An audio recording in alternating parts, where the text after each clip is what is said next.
ఆంధ్రప్రదేశ్ మాజీ సీఎం జగన్మోహన్ రెడ్డి గారు సంచలన నిర్ణయం తీసుకున్నారా? ప్రస్తుతం దారుణమైన ఫలితం చవిచూసిన తర్వాత కోలుకోవడానికి కాస్త సమయం అనేది పడుతుంది అనేది మనం ముందు నుంచి అందరం కూడా చెప్తున్నదే. అయితే సీఎంగా ఉన్న జగన్ ఒక్కసారిగా మాజీ అవడంతో ఊహించని స్థాయిలో వైసీపీ క్యాడర్ ఇప్పుడు కుప్పగోలింది. ఒక్కొక్కరు మెల్లమెల్లగా ఇప్పుడే కాస్త గుండె ధైర్యం తెచ్చుకొని మళ్ళీ నిలబడే ప్రయత్నం చేస్తున్నారు. అయితే జగన్ గారు కూడా కాస్త సమయం తీసుకుంటూనే కీలక అడుగులు వేసేందుకు సంసిద్ధమవుతున్నట్టుగా సమాచారం అందుతోంది. తెలుగుదేశం పార్టీ కూటమి గెలిచిన వెంటనే జరిగిన దాడులు, వైసీపీ కార్యకర్తలను పూర్తిగా ఇబ్బంది పెట్టిన తీరు దేశవ్యాప్తంగా కూడా ఆ వీడియోలు చక్కర్లు కొడుతున్నాయి, వైరల్ అవుతున్నాయి. తెలుగుదేశం పార్టీకి సంబంధించిన కూటమి నేతలు వైసీపీ కార్యకర్తలను, వైసీపీ పార్టీలో తిరిగిన నేతలను పట్టుకొని కొట్టడం కావచ్చు, కొందరైతే ఏకంగా ఆ దాడుల్లో విపరీతంగా గాయాల పాలై మరణించిన దాఖలాలు కూడా ఉన్నాయి. అయితే వీటిపై జగన్మోహన్ రెడ్డి గారు సంచలన నిర్ణయం దిశగా అడుగులు వేస్తున్నట్టు తెలుస్తోంది. ఎక్స్క్లూజివ్గా సమాచారం ఏంటంటే, ఆంధ్రప్రదేశ్ మాజీ సీఎం జగన్మోహన్ రెడ్డి గారు మళ్ళీ యాత్ర ప్రారంభించబోతున్నట్టుగా సమాచారం అందుతోంది. అవును, ప్రస్తుతం ఈ వార్త చాలా ఎక్స్క్లూజివ్గా అందుతుంది. అయితే జగన్ గారు యాత్ర అంటే బస్సు యాత్ర చేస్తారా, లేదంటే పాదయాత్రకే మళ్ళీ జగన్ మొగ్గు చూపుతారా అన్నది మాత్రం ఇంకా అటు ఇటుగా ఉంది.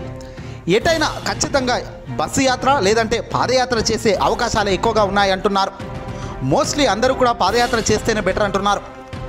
వైసీపీ కార్యకర్తలను ఇబ్బంది పెట్టి ఇబ్బందుల్లో ప్రాణాలు కోల్పోయిన కార్యకర్త ఇంటికి జగన్మోహన్ రెడ్డి గారు పోబోతున్నారట. వాళ్ళ ఇంటికి వెళ్ళి ఆ కుటుంబాన్ని పరామర్శించేందుకు జగన్మోహన్ రెడ్డి గారు సిద్ధమవుతున్నారట. జిల్లాల్లో వారీగా జగన్ ప్రస్తుతం మీటింగ్లు కండక్ట్ చేస్తూ వెళ్తున్నారు. ఎక్కడెక్కడ వైసీపీ కార్యకర్తలపై జరుగుతున్న దాడులను ఖండిస్తూనే ప్రాణాలు కోల్పోయిన వైసీపీ కార్యకర్తల ఇంటికి జగన్మోహన్ రెడ్డి గారు వెళ్ళి పరామర్శించేందుకు ఇప్పుడు రెడీ అవుతున్నారు. ఎక్కడెక్కడ ఎలా ఉంది అనే దానిపై ప్రస్తుతం అయితే మీటింగ్లో కండక్ట్ చేస్తూ ఆరాధిస్తున్నారట జగన్ గారు. జరిగిన పరిణామాల దృష్ట్యా జగన్ ప్రజా ఉద్యమం ప్రారంభించేదానికి జగన్ సిద్ధమయ్యారు అంటూ కూడా వార్తలు వస్తున్నాయి. ఇది ఇలా ఉంటే క్యాడర్ కూడా పూర్తిగా ఇప్పుడు నిరాశలో ఉన్న సమయంలో జగన్ ఓ బూస్ట్ ఇచ్చే మాదిరిగా ప్రయత్నాలు ప్రారంభించబోతున్నట్టు తెలుస్తుంది. ఎలాగో ఈరోజే నూతనంగా చంద్రబాబు నాయుడు గారు ప్రమాణ స్వీకారం పూర్తి చేసుకున్నారు. ఇక రేపటి నుంచి తను కూడా గవర్నమెంట్లో పరుగులు పెట్టే ఆస్కారం కనబడుతుంది. కూటమి నేతలు అంతా కూడా మంత్రులు ప్రమాణ స్వీకారం చేశారు. రేపటి నుంచి ఎవరెవరు ఏ ఏ శాఖకు ఉంటారు, ఎవరెవరు ఏ ఏ బాధ్యతల్లో పాల్గొంటారు అనే దానిపై కూడా మంత్రులు ఫుల్ ఫ్లెడ్జ్డ్గా డాటా వస్తుంది. ఇక అనంతరం అసెంబ్లీ కూడా ప్రారంభమయ్యేందుకు ఎంతో సమయం లేదు. ఇక ఈ దశలో వైసీపీ కార్యకర్తలను ఎవరైనా ఇబ్బంది పెడుతున్నా, ఇబ్బంది పెట్టిన వాళ్ళను ఇంటికి వెళ్ళి ఇబ్బంది పడుతున్న వాళ్ళు, గాయాల పాలైన వాళ్ళు, మరణించిన వాళ్ళు, ఇలా అందరినీ ఎంచుకోవడం, వీళ్ళింటికి జగన్ వెళ్ళి నేరుగా పరామర్శించడం, వాళ్ళకి ధైర్యం చెప్పడం లాంటివి చేయడం ఇక ప్రారంభమవుతుందట. ఇక ఇదే కాక ప్రస్తుతం వైసీపీ కార్యకర్తలు ఎవరైనా ఇబ్బంది పెడుతుంటే తెలుగుదేశం పార్టీకి సంబంధించిన ఇతర పార్టీకి సంబంధించిన వ్యక్తులు ఎవరైనా వైసీపీపై కేసులు పెట్టినా, ఆ నేతలపై కేసులు పెట్టినా, ఇబ్బంది పెట్టినా వెంటనే అడ్వకేట్లను దగ్గరికి వెళ్ళాలి.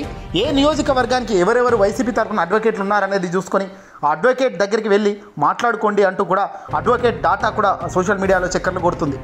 ఎలాంటి ఫీజు లేకుండానే మీపై ఉన్న ఎలాంటి కేసు అయినా సరే అడ్వకేట్కు చెబితే వాళ్ళు చూసుకుంటారంటూ కూడా వైసీపీ క్యాడర్కు ఒక స్ఫూర్తినిచ్చేదానికి జగన్మోహన్ రెడ్డి గారు ఈ సిస్టమ్ను కూడా తీసుకురావడం జరిగింది.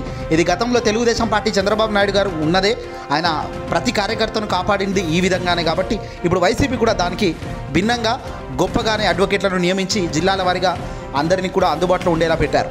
ఇకపోతే చంద్రబాబు నాయుడు గారు కూడా ఈరోజు ప్రమాణ స్వీకారం చేయడం జరిగింది. కాబట్టి ప్రజలిచ్చిన తీర్పును చంద్రబాబు నాయుడు గారు రాష్ట్ర ముఖ్యమంత్రిగా ఈరోజు ఆయన ప్రమాణ స్వీకారం చేశారు. ముందుగా మా ఛానల్ తరపు నుంచి, మా యాజమాన్యం తరపు నుంచి ఆయనకు అభినందనలు, హార్టీ కంగ్రాచ్యులేషన్స్. చంద్రబాబు నాయుడు గారు మంచి పరిపాలన అందించి రాష్ట్రంలో, దేశంలో ఏపీని అగ్రస్థానంలో నిలబెట్టేందుకు మీరు కృషి చేస్తారని, చేయాల్సిన అవసరం కూడా ఈ కష్ట సమయంలో ఉంది. కాబట్టి మరి మీరు చెప్పిన హామీలు తూచా తప్పకుండా అమలు చేసి శభాష్ అనేటట్టు రాష్ట్రాన్ని నిలబెట్టాలని మనసారా మేము కోరుకుంటున్నాం. ఏదేమైనప్పటికీ కూడా జగన్ పాదయాత్ర 2.0 మాత్రం త్వరలో ప్రారంభం కాబోతున్నట్టు తెలుస్తుంది. మామూలుగానైతే ఇది ఉండదు అనేది మాత్రం చాలామంది చెప్తున్నారు. చూడాల్సిన అవసరం ఉంది.